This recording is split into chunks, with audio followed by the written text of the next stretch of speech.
болсын, білім беру саласы еліміздегі мықтылардың бірі. Осын ерекше бағалай отырып, мемлекет басшысы сіздерді марапаттау шешімін қабылдады. Әрине, осындай ерекше марапаттау рәсімін өткізу мен үшін үлкен абырой. Это высокая оценка за ваш честный, самоотверженный и кропотливый труд. Поздравляю вас с достойными наградами.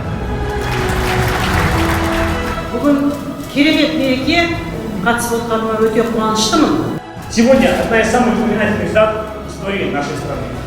Мы благодарны президенту Республики Казахстан Касым-Жомарт Кемелевичу Токаеву за высокую оценку нашего труда. Ел президенті Қасым-Жомарт Кемелұлына осы залда отырған ұстаздар атынан бүгінгі марапат үшін алғыс айтқым келеді.